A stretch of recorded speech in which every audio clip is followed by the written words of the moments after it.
RBV Agro. As notícias de agricultura, pecuária e a vida no meio rural. RBV Agro. Olá, boa tarde. Começa agora mais uma edição do RBV Agro, na comunicação de Murilo Roso e Priscila Polon. Muito boa tarde a todos que estão ligados no nosso programa. Obrigada pela audiência. É isso aí, você que nos ouve pelo rádio em toda a região meio-oeste de Santa Catarina, como é bom ter a sua companhia. E claro, também você que está conectado na nossa transmissão em vídeo. Curta e compartilhe a nossa live, ajuda a divulgar ainda mais o RBV Agro. Destaque do RBV Agro.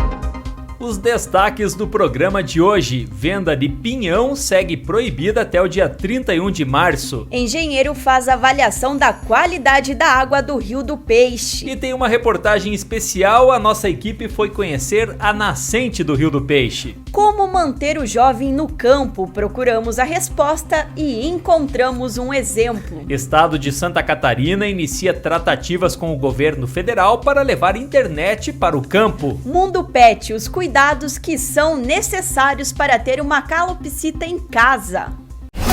RBV Agro.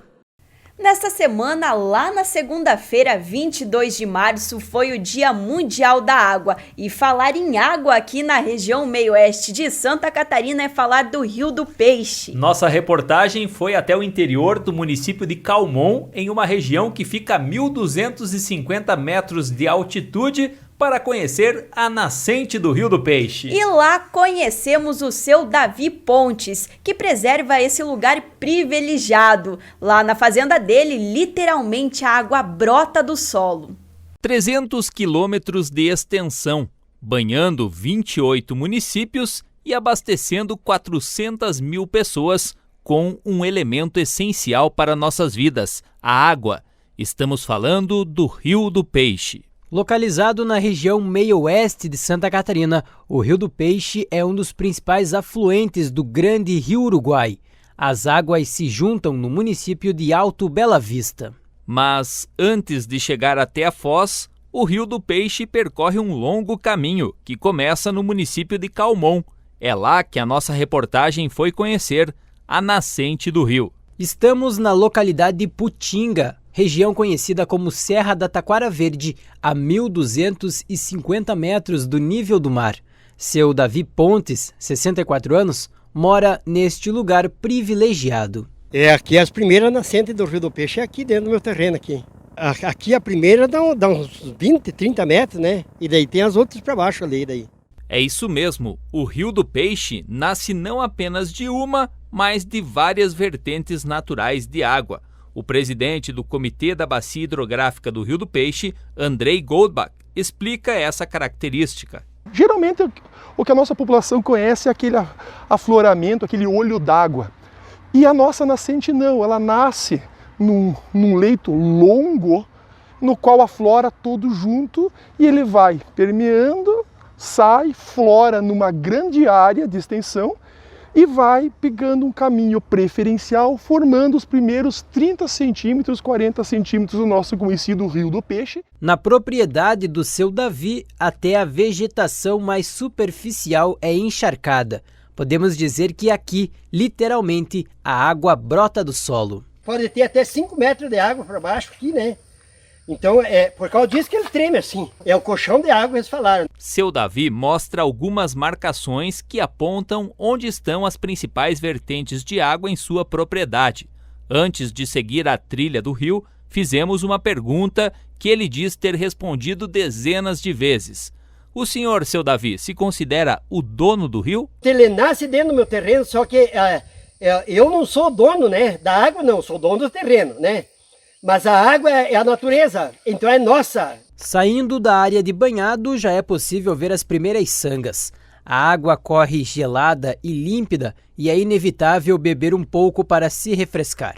Davi Pontes conhece cada metro do pequeno riacho. Conforme vai descendo para baixo, ele vai pegando as outras sangas e daí vai aumentando para baixo o rio, né? Que nós já fazíamos nos banhados ali, que foi as primeiras nascentes, né? Aqui nós já estamos na terceira, quarta nascente que está passando aqui. Daí ele vira, do Arthur em diante, ele vira rio de verdade ali para baixo ali daí. Acompanhado do filho Jairo e do neto Diego, seu Davi conta que faz questão de receber bem todos os visitantes que querem conhecer a nascente do Rio do Peixe. Antes da pandemia, vinham estudantes, técnicos, pesquisadores, autoridades e muitos curiosos.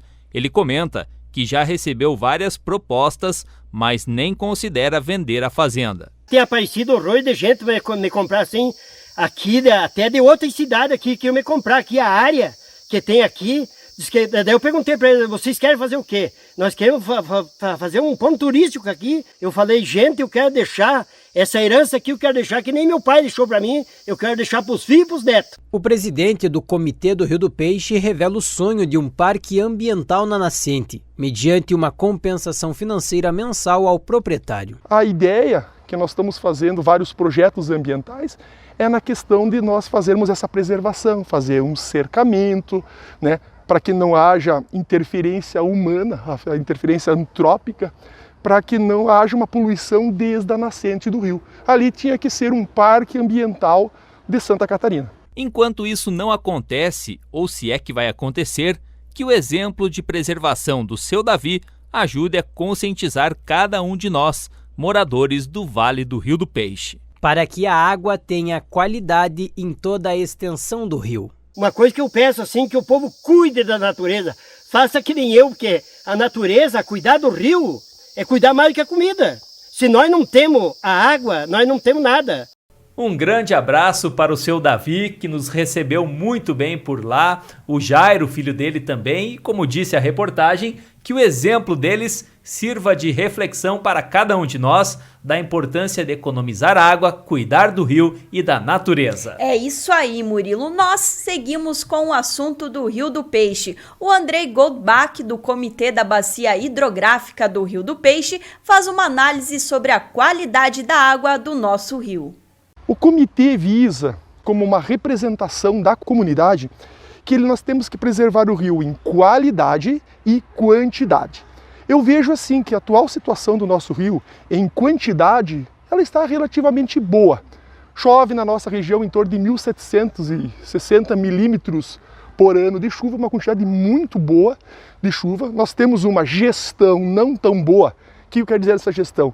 Nós, da região centro-oeste de Santa Catarina, estou falando isso como população, nós não preservamos muito a água. Nós lavamos calçada, a gente descarta a água, porque a água a gente sempre teve em abundância. Então já seria um gesto de conscientização nós começarmos a economizar um pouco mais de água. Mas em geral, nós temos uma quantidade de água muito boa. A nossa preocupação atual eu vejo na questão de qualidade da nossa água. Certo? A qualidade da nossa água ela já vem sendo contaminada desde lá da nascente até a foz. Então ela vai perdendo qualidade ao longo do seu curso, pelas contaminações das mais diversas fontes. E eu vejo assim que nos dias atuais, eu vejo que o grande vilão seria a população. Acredite ou não, é a população. Todo mundo acaba culpando as indústrias, os comércios, mas não. Por causa do tratamento de esgoto dos municípios. Hoje as empresas estão sendo bem monitoradas, estão sendo bem fiscalizadas, elas estão fazendo a parte delas.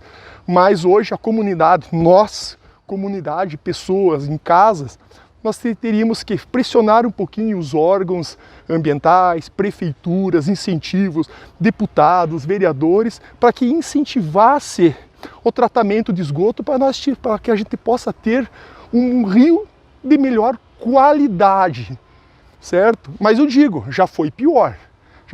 Nós estamos hoje a nível ruim no nosso rio.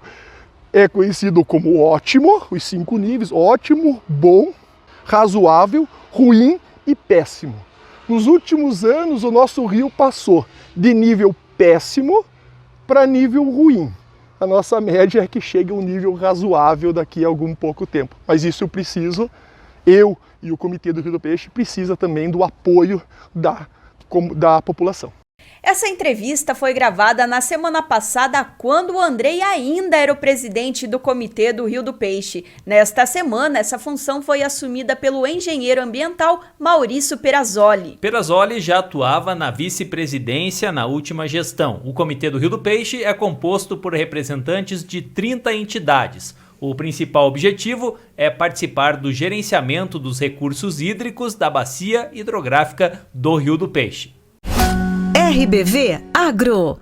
Pela lei ambiental, colher pinhão antes do dia 1º de abril é crime. Quem for flagrado retirando ou comercializando pinhão responderá criminalmente pelo fato e terá o produto apreendido. No último domingo, a polícia deteve um veículo transportando a semente, fato que gerou notificação ao proprietário do veículo, como conta Fabiano Trindade. A Polícia Militar Ambiental apreendeu 118 quilos de pinhão no município de São Cristóvão do Sul. 3 sacas de pinhão estavam sendo transportadas no porta-malas de um veículo e foram flagradas pela Polícia Militar de Curitibanos no último domingo. Agora o produto será destinado ao Instituto Espaço Silvestre para a alimentação de animais. A apreensão foi feita pela Polícia Militar Ambiental, que notificou o motorista por infração ambiental. O condutor também foi multado em R$ 500. Até o dia 31 de março acontece o período de defeso do pinhão. A Lei Estadual número 15.457 proíbe a colheita, transporte e comercialização da semente. Nas principais regiões produtoras, Meio-Oeste, Oeste e Serra, a fiscalização é intensificada para coibir essas práticas. A intenção é proteger a reprodução da araucária e o alimento sustentável dos animais silvestres. Só a partir do dia 1º de abril é que a colheita do pinhão está liberada em Santa Catarina. Neste ano, a quantidade ainda não foi divulgada pela EPAGRE, mas os produtores afirmam que a produção deve ser 40% maior que a de 2020. Vamos ao intervalo com o registro do cenário do RBV Agro desta semana. São frutas que ainda estão iniciando a safra. Exatamente, aqui temos abacate. Conte pra gente mandando mensagem no WhatsApp 991294258. Você prefere abacate com açúcar ou salgado tipo guacamole? E uma fruta típica de inverno que já começa a aparecer nesta época eu conheço como vergamota. E você, conta pra gente, bergamota, mexerica, mimosa, pocã, tangerina? Anota nosso WhatsApp 991294258. No sábado que vem vamos registrar as participações. E depois do intervalo você confere aqui no Agro uma reportagem sobre a importância do jovem no campo. Estado de Santa Catarina inicia tratativas com o governo federal para levar internet para o campo. E ainda os cuidados que são necessários para ter uma calopsita em casa.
RBV Agro.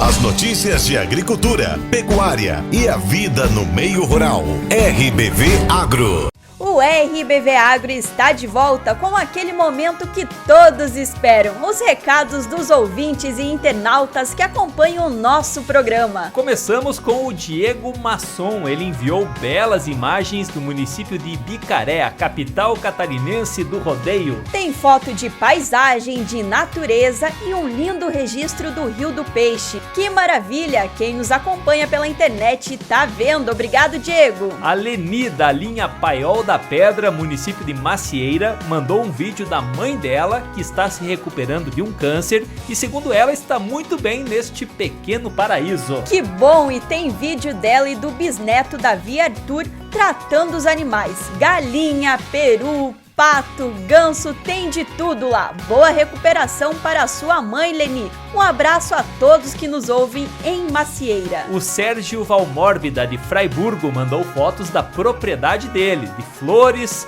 pés de amora nativa e guabiju. Valeu, Sérgio! A Rose Tomé, da comunidade São Marcos de Tangará, tem criação de calopsitas. Ela mandou uma foto do Léo, uma calopsita mansinha e que tem 7 anos. Daqui a pouco tem uma matéria falando mais sobre as calopsitas como animais de estimação. E você que quer participar também, envie uma mensagem pra gente. Anota o WhatsApp do RBV Agro, é o 99129-4258. RBV Agro. Pecuaristas que trabalham com produção de leite e carne à base de pasto já podem ter acesso ao kit forrageira através do programa Terra Boa. O kit permite ao agricultor adquirir, com apoio do governo de Santa Catarina, sementes de forrageiras e insumos para piqueteamento da área e fornecimento de sombra e água para os animais, ampliando a produtividade e reduzindo os custos de produção. Por meio do kit forrageira, os agricultores podem acessar até R$6.000. São beneficiários do programa Produtores Rurais que se enquadrem nos critérios do Pronaf. Para ter acesso ao kit, os agricultores catarinenses devem procurar os escritórios municipais da EPAGRE. Cada vez mais o jovem que mora na área rural tem buscado melhores oportunidades na cidade. A falta de incentivo, a distância dos recursos ou a desvalorização da agricultura estão entre as justificativas. Poder contar com o apoio da família é fundamental para permanecer no campo. Felizmente, ainda encontramos bons exemplos como esse que você confere na reportagem. Como manter o jovem no campo? Se responder essa pergunta já é difícil, encontrar um jovem que desde criança teve paixão pela agricultura é mais difícil ainda. Lucas Zeneri tem 18 anos e mora com o pai, Idair, em uma pequena propriedade no interior de Videira, comunidade de Vista Alegre. Minha lida com o campo desde pequeno sempre foi a influência do meu pai. Meus pais se separaram quando eu era jovem, mas mesmo assim eu optei ficar com ele porque eu tinha mais interesse em ficar na roça, a agricultura, ajudando ele. Pai e filho vivem da terra e dependem da agricultura familiar, investindo em várias culturas. Geralmente aqui nós estamos aplicando um pouco de melancia, temos bastante grão, as cabeças de gado, pareira, chiqueiro, tem pêssego também. E a gente vai lidando com o pouco que consegue para sobreviver. A gente vai fazendo de pouco em pouco para tentar gerar uma renda grande. Lucas reconhece que o jovem tem pouco incentivo para permanecer no campo. Como fui criado desde pequeno aqui, para mim hoje em dia se adapta fácil, né? Agora, que nem se pega uma pessoa que vem da cidade, que já é grande, e vir para o campo, já complica um pouco mais. Que nem para nós, a dificuldade que a gente está tendo é que não temos tanto incentivo, né? Idair lembra que em sua época de juventude, permanecer na roça era a única opção. É bem difícil, né? A gente não tinha muita opção, naquela época não tinha dinheiro, era muitos filhos, né? Daí cada um se virava do jeito que dava. E nós começamos na agricultura, buscando o que nós sabíamos, aprendendo um pouco. Hoje está muito mais fácil, né, para aprender, né? E hoje a realidade foi invertida. Idair confirma que não vê grandes incentivos para manter o jovem no meio rural. Não estão mais ficando, né? Porque não tem apoio de ninguém, né? O jovem não tem muita ajuda, né? Daí se ele tem apoio do pai, até consegue uma coisa, senão isso vai acabar, né? Vendo as dificuldades, Idair deu liberdade para que o filho buscasse outras oportunidades fora da agricultura. Todavia, como Lucas optou pelo campo, o pai acredita que oportunizar o estudo é o maior incentivo. Pedi para ele buscar futuro melhor na cidade, mas ele quer aplicar na agricultura, né? A gente tem que incentivar ele, né? A gente já aprendeu isso, né? Dá para estudar e aplicar na agricultura. Na visão de Lucas, os jovens devem avaliar a possibilidade de estudar para investir no meio rural, ao invés de saírem do campo. Que hoje em dia, se você vai para a cidade, você vai atrás do estudo. Todos os pais, o meu pai inclusive fala do meu estudo, que ele queria que fosse estudar para fora. Eu vou começar um curso de agronomia, e para aplicar na roça. E o que eu digo que nem para os jovens, que se eles têm como fazer uma renda, mais ou menos, que eles podem ajudar os pais deles na roça e ficar, é uma boa, porque os pais deles vão sempre apoiar. Seja em uma pequena ou em uma grande propriedade, o conhecimento garante melhores resultados e maior conforto às famílias que dependem da terra para sobreviver. Parabéns ao Lucas Zenere e ao seu pai Idair. Apesar dos números mostrarem que antigamente o jovem estava mais no campo, hoje temos encontrado vários exemplos como esse. É isso aí. Qualificação e tecnologia são fatores importantes que têm fomentado o agronegócio, tornando uma atividade rentável e, desta forma, sendo um atrativo para a permanência do jovem no meio rural. A Secretaria de Estado da Agricultura, da Pesca e Desenvolvimento Rural pretende investir em projetos para melhorar o acesso à internet no campo. Nesta semana, o secretário Altair Silva apresentou a demanda catarinense para o secretário de Telecomunicações do Ministério das Comunicações, Vitor Menezes, durante reunião em Brasília. Durante o encontro, o secretário catarinense solicitou o aporte de recursos do Ministério das Comunicações para que os trabalhadores rurais possam ter acesso pleno à internet, ampliando mercados e melhorando a gestão das propriedades. Santa Catarina pretende reduzir ainda os custos de aluguel de postes para levar internet via fibra ótica ao campo. Segundo informações da Agência Nacional de Telecomunicações, a Anatel, é possível regulamentar essas ações em um trabalho conjunto entre a Assembleia Legislativa e Governo do Estado.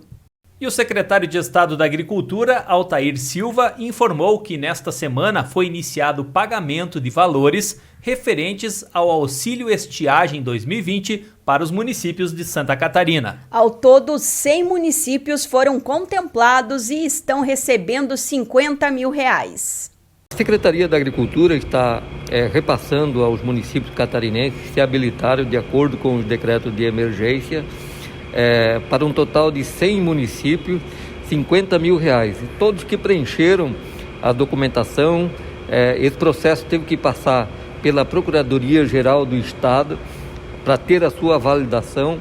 Nós obtivemos essa autorização para fazer o pagamento nesta semana. Estamos realizando a partir de hoje os pagamentos e até o dia 29 nós pretendemos fazer o pagamento a todos os municípios que estão com a documentação em dia. Isso que nós estamos fazendo lá pela Secretaria da Agricultura para que os municípios possam investir em prevenção, possam investir em ações para amenizar os efeitos das estiagens. É um valor que os municípios precisariam até um pouco mais, mas é o valor que, em conjunto com a Assembleia Legislativa, conseguimos viabilizar para atender essa demanda dos municípios atingidos pelas estiagens.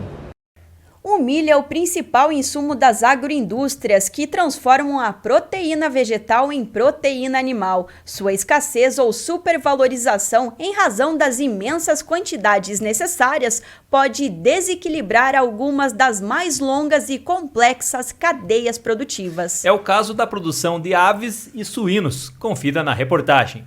Nesse momento, o milho está escasso em Santa Catarina. No Brasil e no mundo, atingiu o maior valor da história e colocou em alerta todo o setor. A dimensão do problema pode ser avaliada pelo fato de Santa Catarina, por exemplo, necessitar de 19 mil toneladas de milho por dia.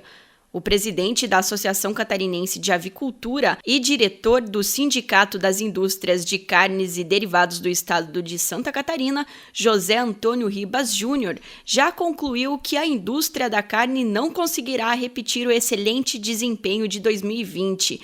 A situação deve se normalizar em 2022. Mas 2021 será um ano difícil de atravessar em razão do preço exorbitante dos insumos para a nutrição animal. O setor privado e o governo não têm dúvidas sobre a gravidade do problema. Exportações maciças de um lado, pragas e problemas climáticos de outro, decretaram a escassez do grão. Os estoques da Conab estão baixos e o plantio da próxima safra está atrasado. Não há dúvidas. Na metade do ano haverá crise de desabastecimento. O presidente da CAV assegura que a partir do momento que não vislumbrar o abastecimento necessário, seja em preço, seja seja em qualidade, o setor irá se adequar, reduzir o alojamento e baixar a oferta de proteína animal no Brasil. Prevê que as medidas e as pequenas empresas terão dificuldades de fluxo de caixa e capital de giro, enquanto as grandes empresas operarão em fluxos negativos. Infelizmente, teremos descontinuidade de empresas, atraso nos investimentos e desemprego. RBV Agro. Muita gente se encanta e tem calopsitas como companhia em casa. A repórter Mayara Bonenberger conversou com uma veterinária para saber sobre os principais cuidados que as pessoas que têm ou querem ter um pássaro como esse precisam ter em casa. Nem só de cães e gatos é composto o mundo dos animais de estimação. Outro bichinho muito comum para se criar em casa é a calopsita. A ave é dona de uma característica crista amarela e manchinhas rosadas próximas ao bico. É um simpático e peculiar animal. Hoje nós temos algumas dicas para quem já tem ou para aqueles que desejam ter uma calopsita como companhia. Será que esse animal precisa de muitos cuidados? Para tirar algumas dúvidas, conversamos com a médica veterinária Gabriela Pilvezan Zanin. Quantas pessoas você conhece que já perderam uma calopsita? É comum que a ave queira passear fora de casa, mas por ser um animal muito sensível é preciso ter cuidado. Gabriela orienta sobre a proteção dentro de casa. É muito importante evitar que ela fuja. São animais que não estão acostumados à vida livre e vão acabar morrendo. Então é essencial telar toda a casa e não apenas o local onde ela fica. É recomendado que as penas de voo do animal sejam aparadas, mas é essencial que isso seja feito de forma correta.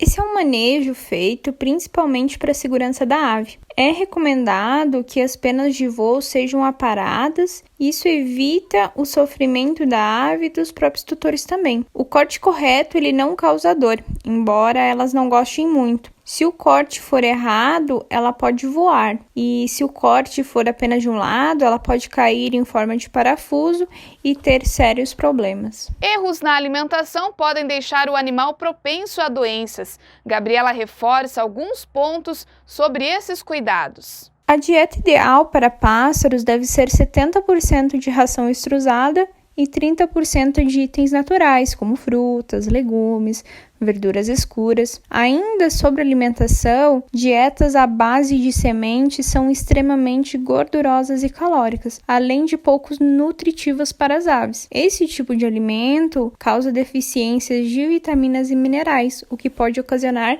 sérias doenças ao seu pet.